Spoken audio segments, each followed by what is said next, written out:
Assalamu alaikum, I'm Aisha and you're watching SAMAA News. Here are today's headlines. Iran's Foreign Minister Abbas Araghchi has said that Iran and Oman will jointly manage the Strait of Hormuz under international law. Speaking in remarks carried by Iranian and Lebanese media, Araghchi said the two countries have the natural right to coordinate and make decisions on the strategic waterway. He also alleged that the United Arab Emirates was used by the United States and Israel to launch attacks on Iran, while reaffirming Tehran's commitment to maintaining dialogue and stable relations with Saudi Arabia. Interior Minister Mohsen Naqvi has met his Iranian counterpart Eskandar Momeni in Bishkek, where the two discussed bilateral ties, regional developments, and security issues. This was their second meeting since Thursday on the sidelines of a Shanghai Cooperation Organization Interior Ministers MOOT. According to the Ministry of Interior, both sides stressed the need to continue diplomatic efforts aimed at reducing tensions and securing lasting peace in the region. Pakistan will continue its efforts to mediate between Iran and the United States in a bid to preserve regional peace and prevent further escalation. According to a Foreign Office report presented to the National Assembly, Islamabad considers preventing the expansion of the Iran-US conflict its top regional priority and remains committed to diplomacy, dialogue, and conflict resolution. Officials also noted that Pakistan is assessing the potential economic and strategic consequences of prolonged regional tensions, while continuing to engage with all parties involved.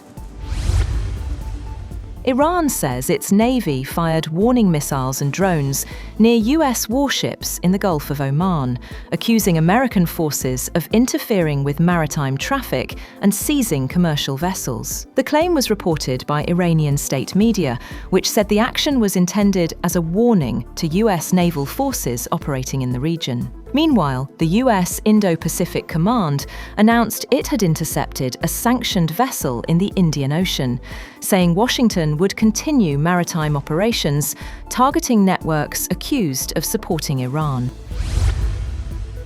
US President Donald Trump has said that Washington did not need a deal with Iran to get enriched uranium from the country. He told reporters in the Oval Office that Washington could get it right now, and that he did not think Iran could stop it if it wanted. Trump also said that he did not want to meet with Iran's supreme leader, Mujtaba Khamenei, but he added that if Washington and Tehran reached a deal, it was possible that the two would meet.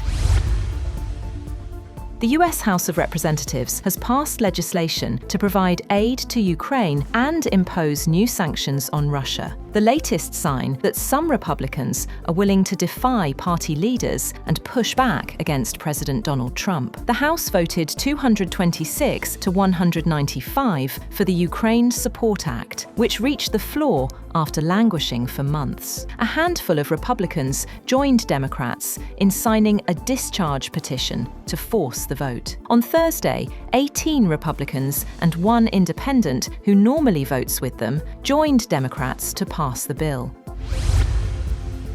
The US has imposed sanctions on Cuban President Miguel Diaz-Canel and some affiliated people and entities. The US Treasury Department's website showed that the sanctions also targeted 4 other people and 5 entities, including Diaz-Canel's wife, Liz Cuesta Peraza, 2 members of the Castro family, and the Ministry of the Revolutionary Armed Forces. The sanctions were announced as President Donald Trump told reporters that the US wanted Cuba to be a nicely run country. Astronauts aboard the International Space Station have been ordered by NASA to shelter in their spacecraft and prepare for a possible evacuation after an air leak worsened in a Russian section of the orbiting laboratory. NASA says the leak rate doubled, prompting precautionary measures while Russian crews work to identify and fix the problem. Marjan Satrapi, the Iranian-French artist, filmmaker, and author of the autobiographical graphic novel Persepolis, has died, aged 56. French President Emmanuel Macron's office said her passing is that of a figure of French culture and of an artist enamored of freedom, whose work carried a universal message and had earned her immense international renown. A statement released by members of her family to the French news agency AFP said said she had died of sadness a little over a year after the death of her husband, Swedish actor, producer and screenwriter Mattias Reeper. That's all for now. For more updates, visit www.samaa.tv. Thank you for watching SAMAA News.